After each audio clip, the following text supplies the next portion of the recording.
Assalamualaikum warahmatullahi wabarakatuh. Kaum muslimin wal muslimat, para guru, sahabatku dimanapun Anda berada. Edisi yang kedua, saya mengambil sepenggal spirit peringatan kelahiran Rasulullah Shallallahu Alaihi Wasallam 1443 Hijriah. Hari ini kita berada di hari Selasa 12 Rabiul Awal 1443 Hijriah, 19 Oktober 2021. Satu di antara yang mesti melekat dengan setiap pribadi muslim dan muslimah, termasuk kita semuanya, pada saat kita berada mengklik on, kemudian kita berencana sampai pelaksanaan peringatan kelahiran Rasul Sallallahu Alaihi Wasallam, jangan sampai lupa. Yang paling utama adalah menguatkan ketauhidan kepada Allah Rabbul Alamin, la ilaha illallah.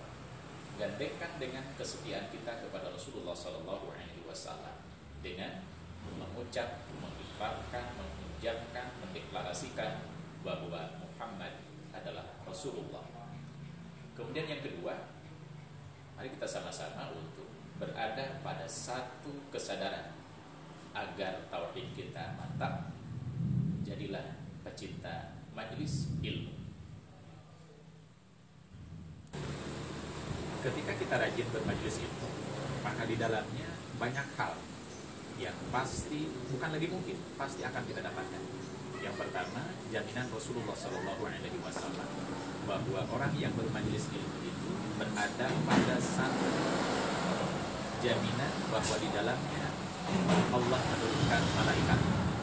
Kemudian malaikat itu sendiri menyebarkan rahmat kasih sayang. Dan yang ketiga, majelis itu ditebarkan kepada malaikat-malaikat yang tidak hadir di majelis tersebut. Betapa tidak bahwa keharusan kita tetap berada di majelis ini, baik kita sebagai mu'allim atau muta'allim, kemudian kita sebagai mustami, kita sebagai pecinta, insya Allah di dalamnya penuh dengan kebaikan. Yang ketiga, apa yang kita dapatkan dari majelis ilmu itu?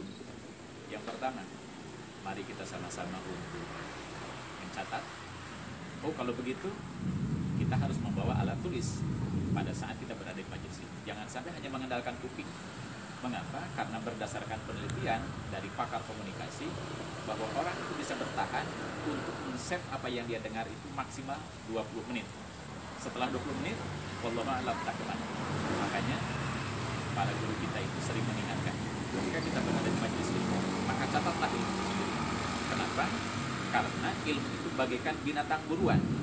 Jadi cara mengikat ilmu dengan tulisan, lirik ibarat kita mengikat binatang buruan dengan cara diikat, kemudian diikat dengan kuat agar tidak kabur lagi.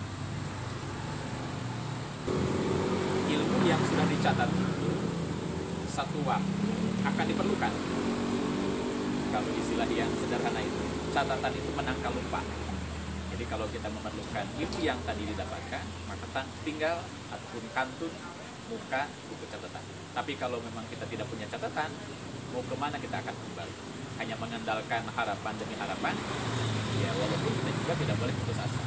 Orang boleh saja mengandalkan pikirannya, hafalannya, kekuatan hafalannya, tetapi berapa persen apa yang kita dengar itu bisa dihafal dan bisa diingat, juga bisa di-click on kapanpun kita memerlukan.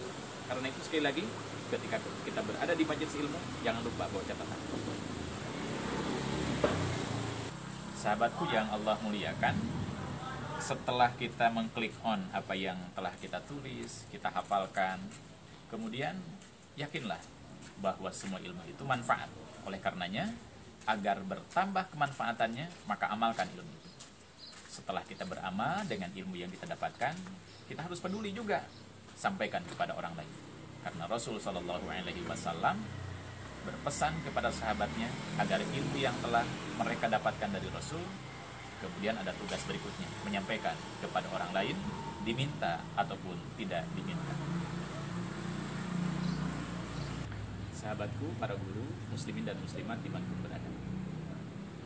Pesan moral berikutnya dari kegiatan ritual atau rutinitas memperingati kelahiran Rasulullah Sallallahu Alaihi Wasallam adalah satu pesan dari Rasul: ummati, ummati, ummati, umatku, umatku, umatku.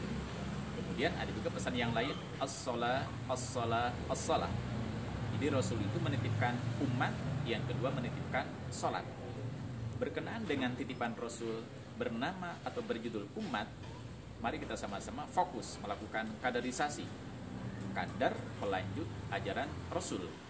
Kemudian yang kedua, menegakkan sholat dimanapun kita berada, apapun kegiatan kita, apapun alasannya, biasa ataupun tidak, wegah atau pintu, sholat tidak boleh ditinggalkan.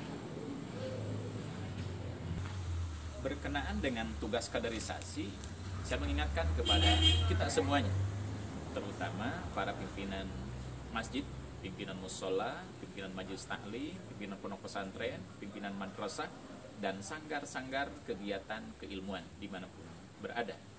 Maka di tempat-tempat itulah tempat yang sangat efektif untuk melakukan kaderisasi. Kadar umat bertauhid, kadar umat berilmu, kadar umat ahli ibadah, kadar umat ahli bidang politik, bidang birokrasi, bidang seni, budaya, lingkungan, pertanian, perkebunan, peternakan, dan semua jenis keilmuan. Maka yang paling tepat untuk melakukan kaderisasinya adalah di tempat-tempat atau lembaga-lembaga yang lain. Karena itu, terus-meneruslah kita melakukan upaya pembinaan, mencetak generasi Robbi Rodiyah. Para guru, sahabatku, kaum muslimin wal muslimat dimanapun Anda berada. Jadi, peringatan kelahiran Rasul itu di satu sisi ritualnya memang fakta, di seluruh dunia banyak umat melakukannya. Kemudian yang kedua, apabila kita melakukan pengkajian sederhana, berapa persen dampak positif yang dilahirkan dari kegiatan peringatan itu sendiri. Ini patut dievaluasi. Lalu yang berikutnya, apabila kegiatan peringatan itu dari tahun ke tahun kita lakukan, tetapi tidak melahirkan dampak positif, berarti bukan semata-mata peringatannya yang harus di-cancel, akan tetapi lebih dari itu, harus ada upaya pemaknaan. Jadi selain peringatan dalam bentuk ritualnya, harus ada juga semangat untuk mengimplementasikan dari apa yang didapatkan, dari apa yang dilakukan, dari apa yang diprogramkan dari peringatan ritual tersebut. Kemudian yang kedua, bahwa mengingat Rasul itu jangan sampai ditangguhkan sampai 1 tahun 1 kali. Nah, ini yang mungkin kurang nyaman ini kalimat ini. Jangan sampai mengingat Rasul itu hanya 1 tahun 1 kali. Tapi akan sangat bagus ketika kita menasbihkan diri sebagai umat Rasul, kemudian ingin dapat syafaat, maka mengingat Rasul itu paling tidak di setiap waktu sholat. Oleh karena itu pula, tampaknya tidak elok peringatan kelahiran Rasul dilakukan, tapi hapunten, ngaji Al-Quran tidak, belajar tidak, mengajar tidak, sholat tidak, melakukan dakwah amar ma'ruf nahi mungkar tidak, kemaksiatan terus-menerus dilaksanakan. Ini tampaknya sangat berat sekali untuk diterima. Karena itu, mari kita sama-sama, selain kita gebiar, kemudian semarak melaksanakan peringatan kelahiran Rasul, kita juga harus semarak dan semangat mengamalkan apapun pesan yang disampaikan oleh Allah dan Rasulnya. Allah mengatakan, apabila kalian cinta kepada Allah, maka ikutilah Rasulullah Sallallahu Alaihi Wasallam. Demikian, mudah-mudahan tidak puas dan mudah-mudahan ada manfaatnya. Allahumma salli ala Muhammad wa ala alihi wa ashabihi ajma'in. Amin ya Allah ya mujibas sa'ilin. Subhanakallahumma wa bihamdik, asyhadu an la ilaha illa anta, astaghfiruka wa atubu ilaik. Jangan lupa tonton video ini dengan penuh keikhlasan, subscribe, like dan share. Niatkan sekali lagi ibadah lillahi ta'ala. Wassalamualaikum warahmatullahi wabarakatuh.